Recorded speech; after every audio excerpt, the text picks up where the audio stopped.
नमस्कार दोस्तों, आज हम क्लास 11th के पहले चैप्टर को लेकर आए हैं आप लोगों के सामने और इसके कुछ बेसिक चीज़ें आज हम आपको डिस्कस करेंगे। ठीक है, तो सबसे पहले तो हम लोग ये जान ले कि इसमें आपके फर्स्ट चैप्टर में सेट में क्या क्या सिलेबस है। तो जैसा कि आप NCERT खोलेंगे तो वहाँ पर पहले में सिलेबस में आपको ये चीज़ मिलेगा, यानी पहले आपको इंट्रोडक्शन बताना है कि हमारा सेट होता क्या है, ये चीज़ हम लोग पढ़ेंगे।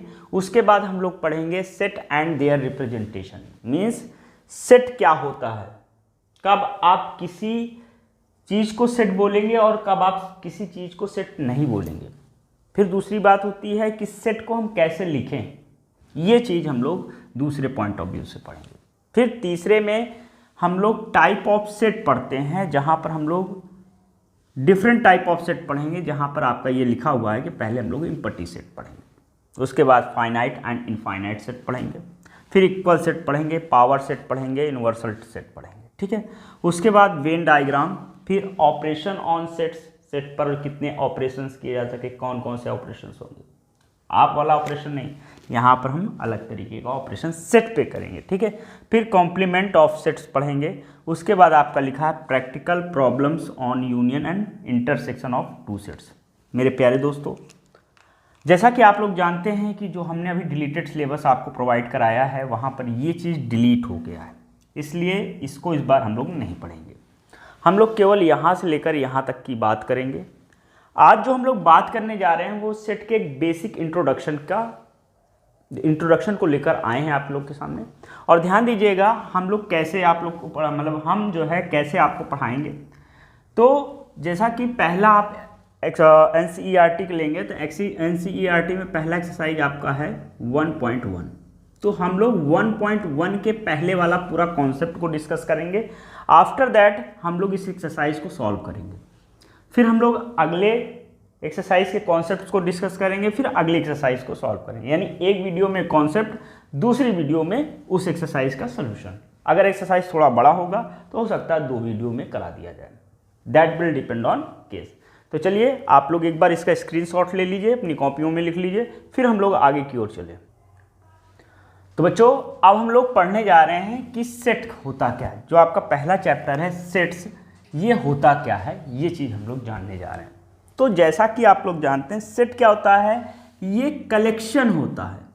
क्या होता है मेरे प्यारे दोस्तों, कलेक्शन होता है। अब आप कहेंगे सर कलेक्शन होता है, किस चीज़ का कलेक्शन होता है? सर ऑब्जेक्ट का कलेक्शन। किसका कलेक्शन? ऑब्जेक्ट का कलेक्शन। ठीक है, तो सर कहेंगे collection of object is known as set. नहीं बेटा, वेल डिफाइंड क्या है? Well defined collection of an object is known as set. यानी कि यहां से हम लोग का डिफिनेशन क्या बना कि well defined collection of an object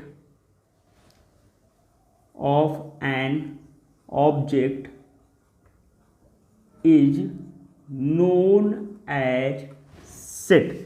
यानी कि किसी भी ऑब्जेक्ट का जो वेल डिफाइंड कलेक्शन होता है उसी को बोलते हैं सेट। आप कहेंगे सर थोड़ा एग्जाम्पल्स लेकर बताइए। चलिए, जैसा कि आप लोग जानते हैं कि इंग्लिश अल्फ़ाबेट होता है, उस इंग्लिश अल्फ़ाबेट में AEIOU क्या है? वोवेल है। किसका? इंग्लिश अल्फ़ाबेट का। तो यहाँ पर लिख दिया जाए, मान लीजिए हमारे पास एक सेट है, इसमें लिख दिया जाए AEIOU। ठीक, ये क्या है? Well defined collection of an object है, मतलब ये डिफाइंड है। क्या है? ये किस चीज़ का सेट है? इंग्लिश अल्फ़ाबेट के वोवेल का सेट है। ठीक है, यानी आप जानते हैं इंग्लिश अल्फ़ाबेट में 5 वोवेल होते हैं, उनका ये सेट है। तो ये well defined collection of an object है, इसलिए इसे हम सेट्स बोलेंगे। क्या बोलेंगे? सेट बोलेंगे। ठीक है, कोई दिक्कत? अब उसके बाद कहा जाए write down the prime number less than 10। तो आप अगर लिखेंगे उस सेट को तो मान लीजिए b इक्वल टू, पहला प्राइम नंबर क्या है? 2 है, दूसरा क्या है 3 है, उसके बाद हमारे पास क्या है 5 है, 6 नहीं 7 है, 8 नहीं 9 नहीं 10 नहीं। ठीक है, यानी ये हमारे क्या है प्राइम नंबर। तो ये क्या है, ये भी एक वेल डिफाइंड कलेक्शन है of an object is known as set. इसको भी हम लोग सेट बोलेंगे। तो आप कहेंगे सर तो सभी चीज वेल डिफाइंड ही होगा? नहीं। कैसे? जैसे कि आप अपने स्कूल में जाएं, ठीक है, वहां कह दें कलेक्शन ऑफ गुड टीचर, तो आप किस बेसिस पे उनको गुड कहेंगे और किस बेसिस पे बैड कहेंगे? ये एक वेल डिफाइंड कलेक्शन नहीं है। ठीक है, तो वो हमारा जो ऑब्जेक्ट होता है, वो जो ऑब्जेक्ट होता है वो सेट नहीं कहलाता है। ठीक है, अब वहीं पर अगर कहेगा कलेक्शन ऑफ टीचर्स, तो वो हमारा सेट होगा in a school. Collection of teacher in a school वो हमारा एक कलेक्शन है, लेकिन अगर कहा जाए गुड टीचर तो वो हमारा एक वेल डिफाइंड कलेक्शन नहीं है। इस वजह से उसको हम लोग सेट नहीं करेंगे, नहीं कहेंगे। ठीक है, आशा करता हूं कि यहां तक की बातें आपको समझ में आ गई। अब मैं आपसे एक बात कहना चाहता हूं कि अगर आपको flow chart of real number नहीं पता है, यानी अभी हमने जैसे प्राइम नंबर बोला, रेशनल नंबर क्या होता है, नेचुरल नंबर क्या होता है, रियल नंबर क्या होता है, कॉम्प्लेक्स नंबर क्या होता है, इमेजिनरी नंबर क्या होता है, टर्मिनेटिंग डेसिमल क्या होता है, non terminating decimal, there are different type of जो flow chart of real number में टॉपिक्स हैं। अगर नहीं आता है तो उसकी लिंक हम डिस्क्रिप्शन बॉक्स में लगा दे रहे हैं। बहुत ही बेहतरीन तरीके से हमने वहाँ पर बताया, आप जाके पहले उसको ज़रूर पढ़ लीजिएगा क्योंकि आगे बहुत काम आने वाला। तो यहाँ तक आप लोग नोट कर लीजिए। चलिए, आशा करते हैं कि आप लोग नोट कर लिए होंगे। तो अब हम कुछ सिंबल्स बताते हैं कि आपको कहीं भी देखने को मिले तो आप समझ लीजिएगा कि उसका मतलब ये होता है। आप कहेंगे सर कौन सा सिंबल?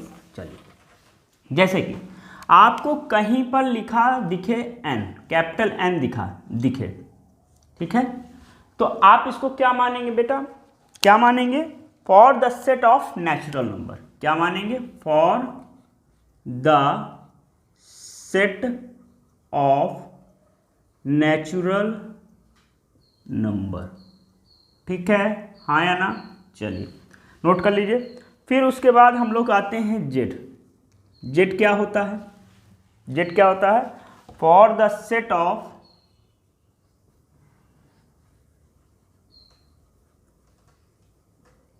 इंटीजर। ठीक है, उसके बाद जेड पॉजिटिव कहा जाए तो for the set of positive integer. ठीक है, कोई दिक्कत कोई परेशानी नहीं है। अब हम लोग आगे चलते हैं। क्यू पे आएगा तो क्यू क्या हो जाएगा? For the set of rational number. ठीक है, अब आपके मन में ये प्रश्न आ रहा होगा कि सर जी रेशनल नंबर क्या है? For of all rational number यहाँ लिख लीजिए, ऑल पॉजिटिविटी। ठीक है, तो रेशनल नंबर क्या होता है बहुत ही डिटेल में flow chart of real number बताए थे, जिसका लिंक डिस्क्रिप्शन बॉक्स में, आप वहाँ जाके पढ़ लीजिए। उसके बाद क्यू पॉजिटिव क्या है? For the set of all positive rational number. ठीक है, आशा करते हैं यहां तक समझ में आ गया। अब आते हैं हम लोग आर पे। आर क्या है? For the set of real number. उसके बाद आर पॉजिटिव आता है, ये क्या है? For the set of all positive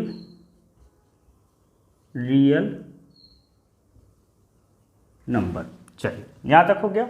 उसके बाद हमारा आता है C. C means for the set of all complex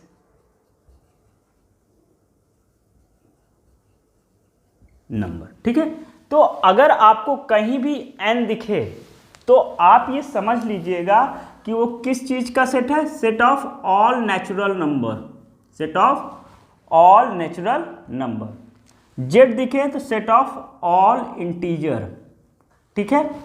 Z plus लिखे तो for the set of all positive integer. Q दिखे तो for the set of all rational number, Q positive दिखे तो for the set of all positive rational number. R दिखे तो for the set of real number, R positive दिखे तो for the set of positive real number. और C अगर दिखे तो for the set of all complex number. इसको आप लिख लीजिए, फिर हम लोग आगे की ओर चलें। तो मेरे प्यारे दोस्तों, अब हम लोग पढ़ेंगे डिस्क्रिप्शन ऑफ अ सेट, यानी सेट को कैसे लिखा जाता है, ये चीज़ हम लोग पढ़ेंगे। तो देखिए, इसको लिखने के दो तरीके हैं, एक रोस्टर फॉर्म है, दूसरा सेट बिल्डर फॉर्म है। रोस्टर फॉर्म को हम एक और नाम से जानते हैं, टेबुलर फॉर्म, ठीक है। तो देखिए, टेबुलर फॉर्म या रोस्टर फॉर्म में कैसे लिखते हैं, जैसे कि यहाँ पर लिखा है, एक एग्जाम्पल्स हम लेते हैं, the set of all prime number less than 11, यानी सभी प्राइम नंबर जो 11 से कम हो उनको लिखना है। तो हम लोग कैसे लिखेंगे, देखिए आप लोग जानते हैं कि पहला हमारा प्राइम नंबर क्या है, 2 है, फिर उसके बाद हमारे पास क्या है, 3 है, फिर 4 नहीं, 4 कंपोजिट नंबर होता है, 5 हो गया, फिर उसके बाद 6 नहीं होता, 7 हो गया, 8 नहीं होता, 9 नहीं होता, 10 नहीं होता, और 11 से लेस चाहिए। तो यानी ये हमारा क्या हुआ, इसका सेट हो गया। और इस तरह लिखना, यानी जो भी एलिमेंट्स हैं उनको कर्ली ब्रैकेट के अंदर ऐसे कॉमा लगा लगा कर लिखना ही हमारा रोस्टर फॉर्म या टेबुलर फॉर्म कहलाता है।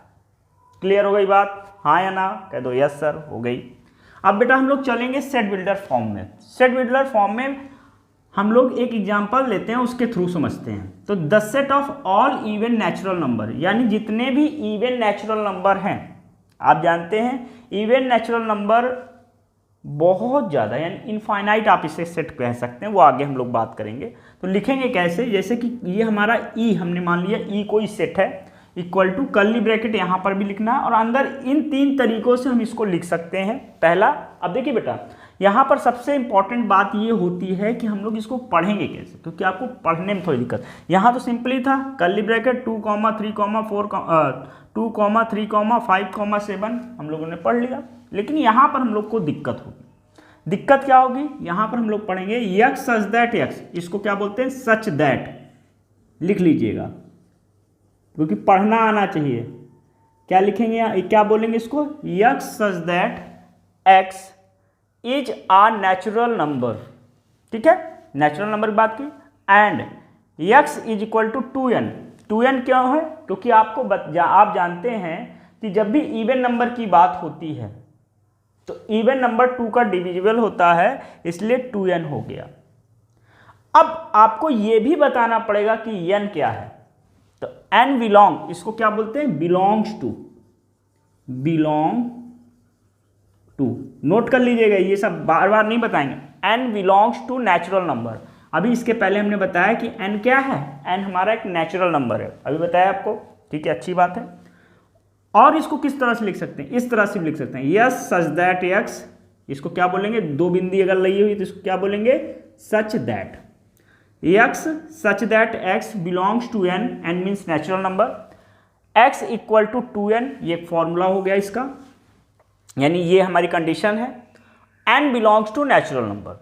उसके बाद क्या है, या हम इसको एक तरह से और लिख सकते हैं, n belongs to natural number such that x is equal to 2n, n belongs to natural number. इन 3 तरीके से हम सेट बिल्डर फॉर्म में इसको लिख सकते हैं, ठीक है। आप इसको देख लीजिए और स्क्रीनशॉट ले लीजिए। आशा करते हैं कि आपने देख भी लिया होगा, स्क्रीनशॉट भी ले लिया होगा। आपका जो पहला एक्सरसाइज है 1.1 वो इतने ही कॉन्सेप्ट में है, आप इसको एक बार ध्यान से पढ़ के नोट कर लीजिएगा।